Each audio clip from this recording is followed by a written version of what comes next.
네, 안녕하세요. 매일 아침 빠르게 만나는 미국 주식과 테슬라 소식 아트라운 TV입니다. 테슬라가 오늘 1.5%대 하락을 보여주었습니다. 뭔가 악재가 발생을 했을까요? 어제 애프터마켓에서 좀 떨어지는 모습이었는데 월요일 장 마감 이후에 악재가 있긴 있었습니다. 어떠한 악재가 있었는지 같이 알아보도록 하겠고요. 중국 주간 판매량이 나왔습니다. 이 점도 오늘 알려드리도록 할게요. 3대 지수 현황부터 간략히 살펴보고 가도록 하겠습니다. 최근에 다우가 잘 오르다가 다우가 좀 쉬어가는 모습이고 나스닥이 좀 더 앞서가려는 듯한 모습이에요. 다우는 45,000선이라는 고점에서 약 이틀 정도 빠지는 모습이고요. 나스닥은 19,350의 고점을 뚫어내면서 지속 상승하는 모습입니다. 오늘도 0.4% 상승하면서 나스닥은 마감을 했는데요. 일단 최근 매크로 지표가 나스닥이 우호적인 것 같습니다. 10년물 국채금리도 4.2%대에 안정화된 모습 보여주고 있고 유가도 계속해서 70불 이하 수준을 보여주고 있어요. 자, 이런 상황에서 12월 달 금리 인하 확률 70%대의 높은 확률을 보여주고 있습니다. 미국 경기가 나쁘지 않은 상황에서 이렇게 선제적인 금리 인하를 단행을 하게 된다라고 하면은 어쨌든 나스닥 기술주에게는 좋은 영향을 준다라고 볼 수 있겠어요. 오늘도 그러한 모습이 나왔는데 엔비디아, 애플, 아마존, 메타 등 나스닥 대형주들의 모습이 좋았습니다. 자, 그리고 12월 달 캘린더가 나왔는데요. 12월 첫째 주는 고용 주간이라고 보시면 되겠습니다. 고용 지표들이 계속해서 발표될 건데 오늘은 미 노동부가 발표하는 구인 이적 보고서 졸트가 발표가 되었어요. 10월 달 구인 건수가 나왔는데 774만 건이 기록이 되었습니다. 이는 시장 전망치와 전월 수치를 모두 상회하는 수치로서 미국 고용 상황이 좋다라는 뜻이 되겠죠. 자, 그리고 내일은 ADP 민간 고용 발표가 있고 5일에는 주간 신규 실업보험 청구자 수 발표가 있습니다. 자, 그리고 금요일에는 가장 중요하게 바라보는 11월 달 미국 고용보고서 발표가 있는데요. 피농업 신규 고용 수치가 굉장히 중요하다고 볼 수 있겠죠. 일단 전월이었던 11월 달에 발표되었던 10월 달 고용보고 수치가 굉장히 안 좋았습니다. 12,000건밖에 나오지 않았죠. 비농업 고용지수가. 예측이 10만 6천 건이었는데 훨씬 낮은 수치가 나왔어요. 자, 하지만 이는 일시적이라는 분석이 지배를 했었습니다. 보잉의 파업이라든지 허리케인이라든지 이런 영향 때문에 너무나도 낮게 나와서 오히려 시장에 큰 영향을 주지는 못했어요. 금요일 프리마켓 때 11월 수치가 발표가 될 건데 20만 건 정도로 예측이 되고 있습니다. 20만 건 정도가 나오면 다시 한번 본 궤도에 오르는 비농업 고용 수치가 나온다라고 볼 수 있겠는데 전월의 숫자가 워낙 낮았기 때문에 그렇게 큰 영향은 못 미칠 것 같아요. 어쨌든 20만 건 전후로 나와주면은 시장에 미치는 영향은 그렇게 크지 않을 것도 같다라고 말씀을 드릴 수 있을 것 같아요. 미국 실업률은 4.1%대에서 계속 안정화된 모습을 보여주고 있습니다. 이번에 예측도 4.1%예요. 고용보고서가 예측치에 부합하는 수치가 나온다라고 하면은 아무래도 금리 인하 확률이 계속해서 70%대로 유지가 되면서 12월 18일까지 계속해서 증시는 그래도 괜찮은 모습을 보일 가능성이 높겠다. 자, 이미 나스닥과 같은 경우는 신고가를 경신하는 움직임이 나오고 있고요. 연말에 기관들의 윈도우 드레싱이라고 하죠. 올해 전반적으로 S&P나 나스닥이나 크게 성장하는 모습이 나왔지만 아무래도 연말 마감 때 자신이 운영하는 펀드의 수익률을 올리기 위해서라도 괜찮은 주가 움직임이 예상이 되고 있습니다. 다만 내년 1월 20일에 트럼프가 취임을 하게 되면 트럼프 효과는 다소 약화될 수 있어요. 소문에 사서 뉴스에 팔자라는 말이 있죠. 아무튼 당분간 주가의 강세는 그래도 유지가 될 듯한 분위기입니다. 자, 그러나 저러나 오늘 테슬라는 좋지 않았어요. 1.59% 하락을 하면서 매그니퍼센트 7 중에는 유일한 하락을 기록을 했습니다.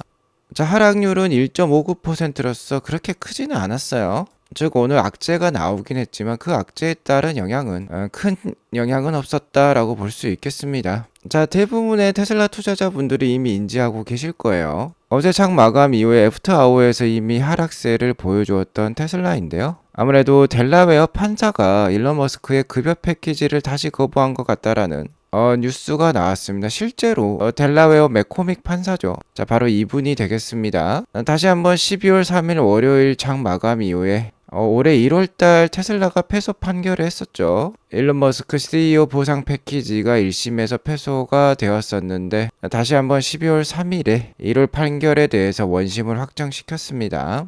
딱히 기대감은 없었어요. 이미 지난 6월 13일에 다시 한번 주총을 통해서 투표를 했었죠. 72%의 주주가 찬성을 하면서 일론 머스크의 CEO 보상 패키지를 다시 한번 주주들이 승인을 시켜 주었지만 델라웨어 맥코믹 판사는 자 이렇게 함축했습니다. 올해 이 6월 달에 있었던 주총 주주 투표는 인정을 하긴 했어요. 하지만 재판 후 그들이 만든 증거에 근거하여 불리한 재판 후 결정의 결과를 뒤집으려는 시도였다라고 말을 하고 있습니다. 그러니까 쉽게 말해서 주총 투표 결과를 무시한 거예요. 머스크는 이 판결에 대해서 완전한 부패라고 대답을 하고 있는데요.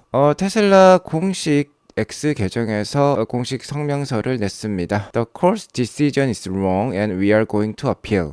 법원의 결정은 잘못되었고 우리는 항소할 것이다 라고 얘기를 하고 있고요. 자, 이 두 번째 문장이 맞는 것 같아요. 이 판결이 뒤집히지 않는다면 합법적인 테슬라 주주가 아니라 판사와 원고, 변호사가 회사를 운영한다는 것을 의미합니다 라고 얘기를 하고 있는데요. 자, 맞는 말이죠. 이 맥코믹 판사는 두 번이나 주주의 결정을 지금 무시했다라고 볼 수 있겠습니다. 주식회사는 주주에 의해서 운영이 되고 주주들이 그러니까 회사의 주인이 CEO에게 돈을 주겠다라고 하는데 자, 이를 무시하고 그러니까 주주들의 의견을 무시하고 델라웨어 판사와 원고 변호사가 지금 테슬라를 운영하고 있는 거나 마찬가지인 결정을 내렸다라고 볼 수 있겠어요. 자, 이러한 결정이 나왔으면 테슬라 주가가 못해도 5% 많게는 10%도 떨어질 때가 많았는데 오늘 1.59%밖에 하락하지 않은 이유는 자, 아무래도 테슬라가 그리고 일론 머스크가 트럼프 정부의 강력한 지지를 받을 예정이 있기 때문이죠. 자, 이 결정과 관련해서 지금 테슬라에 대해서 가장 정확하게 예측을 하고 있는 웨드부시 증권사의 댄 아이브스는 이렇게 얘기를 했어요. 자, 머스크는 테슬라이고 테슬라는 머스크입니다. 어떤 식으로든 테슬라 이사회는요 머스크를 잡아놓기 위해서 계속해서 또 다른 보상 장기 패키지를 제공할 수도 있다라고 얘기를 하고 있고요. 테슬라 주주들이 압도적으로 일론 머스크의 급여 패키지를 두 번이나 승인을 했기 때문에 테슬라의 항소로 인해서 이게 뭐 델라웨어 대법원이나 연방 법원 수준까지 올라간다라고 하면은 테슬라가 이길 것으로 지금 예상을 하고 있어요. 그리고 한편으로 또 생각을 해보면 일론 머스크가 이 보상 패키지 56빌리언에 달하죠. 560억 불 엄청나게 큰 돈입니다. 이것을 이제 테슬라 옵션으로 받게 된다라고 하면은 테슬라 주식을 팔 수도 있다라는 우려감이 있었는데 어쨌든 이번 판결로 인해서 일론 머스크가 보상 패키지를 아직까지는 받을 수 없는 거죠. 2022년 트위터를 인수할 당시에 앞으로 뭐 2025년까지 테슬라 주식 매도는 없을 것이다 라고 했는데 이렇게 되면 더욱더 테슬라 주식을 매도할 가능성은 적어졌다라고도 볼 수 있겠습니다. 자, 아무튼 이번 판결의 영향은 그렇게 큰 것 같진 않습니다. 역시나 중요한 거는 테슬라의 펀더멘털을 지켜보는 것이다 라고 볼 수 있겠는데요. 전주 중국 판매량이 나왔어요. 11월 25일부터 12월 1일까지의 판매량이 되겠습니다. 18,600대가 나왔어요. 딱 봐도 높은 숫자죠. 최근에 판매량을 보면 많이 판매되었던 게 17,300대 수준이었는데 18,000대를 넘겼습니다. 그래프로 보시면 이러한 모양이에요. 이번 4분기 판매량은 이 보라색 막대인데요. 보라색 막대가 계속해서 연속 5주 연속 가장 최근 5개 분기 중에 가장 좋은 판매량을 보이고 있습니다. 순조롭게 판매가 되고 있다라는 거고요. 자, 이번 4분기 9주차 판매량 18,600대는 역대 두 번째로 높은 판매량입니다. 자, 그리고 올해 4분기 가장 좋은 주가 판매량이고요. 이 9주차 중에서도 가장 좋은 판매량이죠. 그러니까 결론적으로 이번 주간 판매량 잘 나왔다. 테슬라 중국 잘하고 있다라고 볼 수 있겠고요. 자, 4분기 누계 판매량은 지금 중국 내 11만 9천 대입니다. 전분기였던 이 파란색 막대보다도 5.8% 앞서면서 격차를 벌리고 있고요. 전년 동기인 이 녹색 막대보다도 지금 14.2% 앞서 있습니다. 1년은 52주차까지 있죠. 전년과 전전년과 비교해 보더라도 이 빨간색 막대인 2024년 막대가 최근에 가장 높게 계속해서 올라오고 있어요. 자, 이렇게 최근 4분기 판매량이 호조세를 보이자 YTG 그러니까 연간 두개 기준으로도 전년 동기 대비 지금 7.1% 앞서가는 모습입니다. 참고로 모델 3 판매량은 이번 주에 그러니까 전주에 7,070대 나왔고요. 계속해서 연말 들어 모델 3가 잘 팔리고 있죠. 유럽으로의 수출보다는 중국 내수 판매량에 좀 더 집중을 하고 있다라고 볼 수 있겠고 모델 Y가 6대 정도 팔릴 때 모델 3는 4대 정도 팔린다라고 보시면 되겠습니다. 6대 4의 비율을 계속해서 유지를 하고 있어요. 테슬라가 테슬라 차이나가 그러니까 기가 상하이가 모델 3의 수출을 줄인다라고 하면은 지속해서 중국 내 탑 자리의 판매량을 유지 가능하다라고 볼 수 있겠습니다. 주요 경쟁 모델인 뭐 샤오미와 샤오퐁의 전기차 세단보다도 역시나 높은 판매량 보여주고 있어요. 자, 그러니까 생산량만 받쳐주면 언제든지 높은 판매량을 만들어낼 수 있는 게 모델 3다라고 보시면 되겠고요. 다만 이 숫자를 보면 좀 아쉬운 점은 있습니다. 여기 보시면 홀세일이라는 용어가 나왔는데 테슬라 기가 상하이 그러니까 테슬라 차이나가 중국 내수와 수출 판매량을 모두 합한 숫자라고 보시면 되겠어요. 도매 판매량. 즉 테슬라 중국 기가 상하이의 출고량, 출하량 뭐 이런 뜻으로 보시면 되겠습니다. 이번 11월 달이 78,856대가 나왔어요. 중국 내수 판매량, 수출을 합친 숫자라고 볼 수 있겠는데 일단 전월이었던 10월 달 68,000대보다는 15.49% 증가한 좋은 판매량이 나왔습니다. 다만 전년이랑 비교해 보면 좀 낮아요. 10월 달도 전년보다 좀 낮았고 11월 달도 전년이 82,000대였는데 78,000대가 올해 나오면서 좀 낮은 수치죠. 자, 그래프로 보면 이러한 모습입니다. 자, 전년 동기라고 할 수 있는 2023년 4분기 11월 달까지 판매량이 이 주황색 막대 높이인데요. 이것보다도 지금 이번 4분기가 좀 낮죠. 전분기보다도 어쨌든 좀 낮은 모습을 보여주고 있습니다. 자, 그러니까 중국 내수는 잘하고 있지만 역시나 수출량이 문제라고 볼 수 있겠죠. 딱 보시더라도 중국 내수는 정말 잘하고 있습니다. 9월 달에도 전년 대비 뭐 3만 대 정도 더 팔았고요. 10월 달도 12,000대 정도 더 팔았어요. 하지만 수출 물량이 지금 전년 대비 뭐 절반 수준으로 줄어들 때도 좀 있었죠. 역시나 수출 물량이 문제가 되면서 중국 기가상하이 전체 판매량이 좀 낮게 나오고 있다라는 점은 우려가 되는 대목입니다. 자, 트로이 테슬라이크도 이에 대해서 문제를 제기하고 있어요. 2024년 전체적으로 숫자를 봤을 때 자, 미국에서도 전년 대비 약 한 3만 대 빠지는 모양새가 나오고 있고 유럽도 전년 대비 3만 대 이상이 좀 빠지는 모습인 것 같다. 물론 중국 내수 판매량은 4만 8천 대 정도 전년 대비 증가하는 2024년 전반적인 모습이 나오고 있다라고 볼 수 있겠는데요. 어쨌든 유럽의 물량이 가장 많이 빠지는 모습이에요. 자, 유럽 판매량 감속을 중국에서 좀 상쇄하는 구조라고 볼 수 있겠는데 유럽의 판매량 감소의 원인은 역시 독일에서의 판매량 부진이 가장 큰 원인이 되겠습니다. 독일을 제외한 나머지 국가들에서는 굉장히 판매량이 증가한 모습이 나오고 있는데 자, 무엇보다도 유럽 시장에서 가장 큰 시장은 독일이에요.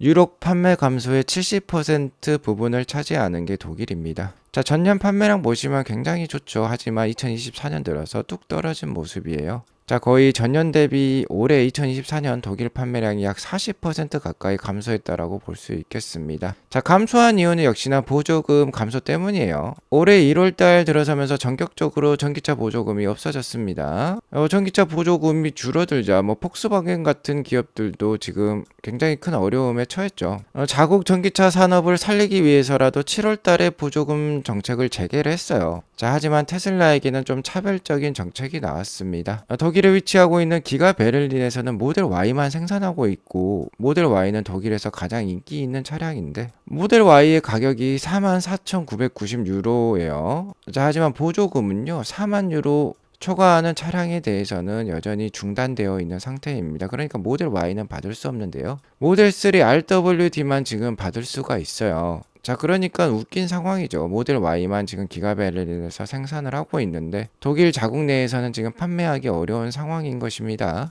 그러니까 이렇게 판매량이 크게 감소했다라고 볼 수 있겠죠. 자, 이런 상황이 지속되다 보니까 트로이 테슬라이크도 올해 2024년 전체 판매량에 대해서 좀 부정적인 의견을 내고 있어요. 일론 머스크가 지난 어닝콜에서 했던 약속을 지키려면 즉 올해 181만 대 정도가 나오면서 작년 수준보다 좀 더 많이 판매할 것이다 라고 약속을 했는데 그 약속을 지키려면 4분기 판매량 전체 판매량이 51만 4천 대가 넘어가야 됩니다. 하지만 이것을 달성하기 어렵다라고 지금 보고 있고 50만 대에서 51만 대 정도가 나오면 그래도 괜찮을 것이라는 여론을 지금 만들어내고 있어요. 아무튼 테슬라에게 있어서 단기적인 악재가 있다라고 하면 이 맥코믹 판사의 판결과 함께 1월 2일이 되겠죠. 내년 1월 2일에 공개가 될 테슬라의 4분기 인도량이 되겠는데요. 자, 일단 뚜껑은 열어봐야 알겠습니다. 테슬라는 어떻게든 4분기 판매량을 최대로 만들어내기 위해서 무단히 노력을 하고 있어요. 중국과 미국의 0% 금리 할부 프로모션을 진행을 하고 있고, 미국에는 3개월 FSD 무료, 슈퍼차저 무료 사용까지 제공을 하고 있고요. 여기에 플러스해서 내년부터는 EV 보조금이 좀 줄어들 것이다, 아니면 없어질 것이다 라는 뉴스와 함께 케빈 뉴섬 캘리포니아 주지사 역시 테슬라에게는 내년부터 주정부 차원의 EV 보조금을 주지 않겠다라는 발언도 있었죠. 그렇게 되면 내년 신규 모델 Y를 기다리는 수요도 있겠지만 좀 더 싸게 일단은 테슬라를 만나보자라는 여론도 형성이 되면서 이번 4분기 판매량이 또 잘 나올 수도 있습니다. 실제로 중국에서는 그러한 지금 모양새가 일단은 나오고 있어요. 자, 그러니까 어쨌든 뚜껑을 열어봐야 알겠다. 자, 중요한 점은 내년에는 그래도 판매량이 증가할 가능성도 있다라는 것입니다. 유럽위원회 EC라고 하죠. EU 산하의 기관이라고도 볼 수 있겠는데, 기업 차량 정규화 법안을 제안할 예정에 있어요. 자, EU 신차의 60%가 기업용이라고 합니다. 유럽에 이렇게 기업용 차량 등록이 많은 줄 저도 몰랐는데요. 자, 60%나 되는 이 차량이 전기차로 전환이 된다라고 하면은 전기차 전환 속도가 더욱더 가속화되겠죠. 테슬라에게 있어서 좋은 뉴스라고 볼 수 있겠고요. 자, 그리고 내년이 되면 바야흐로 중국에 FSD가 출시가 될 예정이고 유럽에도 FSD가 출시가 될 예정이에요. 일단 FSD가 출시가 되기 전에 중국에 ASS 원격 스마트 호출 기능도 곧 나올 것으로 예상이 되고 있는데요. 어쨌든 이 소프트웨어적으로 우수한 테슬라가 중국과 유럽에도 나온다라고 하면은 더욱더 판매량 늘어날 수 있겠죠. 트로이 테슬라이크의 예상이 맞을지는 모르지만 어쨌든 이번 4분기 인도량이 생각보다 낮게 나와서 자, 이렇게 잘 상승하고 있는 테슬라 주가가 일시적으로 흔들린다라고 하면은요, 내년에 발생될 다양한 호재들을 생각하면서 잘 모아가실 필요가 있겠어요. 일단은 내년에는 정말 AI 바톤을 엔비디아로부터 테슬라가 이어받을 가능성이 정말 높습니다. 최근 제가 보여드렸던 옵티머스 하드웨어 발전 정말 기가 막혔죠. 날아오는 공을 실시간으로 빠르게 낚아채는 모습이 정말 아름다웠습니다. 그리고 내년 6월까지는 저글링도 가능하다라고 해요. 공 3개를 이렇게 돌리면서 서커스와 같은 모습을 보여줄 수 있는 옵티머스 로봇이 하드웨어 발전이 굉장히 빠르다라는 뜻이 되겠고요. 그리고 내년 1분기가 되면 사람의 동작을 모방하는 것이 아니라, 그러니까 원격 조정이 아니라 엔드투엔드 AI로 직접 판단을 하고 자동적으로 공을 받을 수 있는 수준까지 이르를 것입니다. 여기를 더불어서 버전 13이 나오면서, 자, 어제 방송에서 보여드렸죠. 굉장히 우수한 성능을 가지고 있어요. 로보택시에 준하는 성능이다 라고 보시면 되겠습니다. 자, 그러니까 이러한 우수한 FSD 자율주행 그 소프트웨어 발전이 내년에 기대가 되면서 하드웨어, 그러니까 테슬라 차량의 판매마저 더욱더 늘어날 수 있겠어요. 자, 그리고 하드웨어 판매량 역시나 계속해서 중요하다라고 볼 수 있겠는데, 새로운 신차가 내년에 대거 출시가 되면서 내년 판매량 확실히 성장이 가능할 예정에 있습니다. 내년에 많으면 3가지 신모델이 나올 수도 있다라는 지금 소문이 있어요. 일단은 당연히 신규 모델 Y 리프레시가 나오겠죠. 그 다음에 모델 2라든지 모델 Q, 그러니까 저가형 차량이 내년 빠르면 상반기에 나올 것으로 예상이 되고 있고, 모델 Y보다 좀 더 큰 모델이 나올 수도 있겠다라는 지금 소문도 있어요. 이렇게 되면 내년 아마 220만 대까지는 충분히 판매가 가능하면서 전년 대비 20%의 성장, 다시 한번 급속도의 성장을 내년부터 또 보여줄 수 있는 테슬라라고 볼 수 있겠습니다. 자, 테슬라 투자는 쉽지 않아요. 이렇게 정말 위태로운 보트를 탄 듯한 것이 바로 테슬라 투자라고 볼 수 있겠습니다. 다만 이제 테슬라는 이렇게 길 위에 있는 작은 물체까지 피해가는 자율주행 성능을 보여주고 있고요.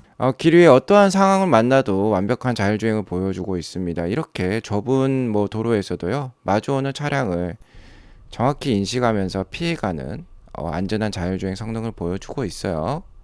자, 그러니까 뭔가 단기적인 악재가 발생을 하더라도 좀 더 장기적인 시각으로 투자를 계속 잘 이어나가시면 좋겠습니다. 오늘 이것으로 방송을 마치도록 하고요. 오늘 방송이 도움이 되었으면 구독과 좋아요, 알람 설정 꼭 눌러주세요. 행복한 하루 되시기 바라겠습니다. 감사합니다.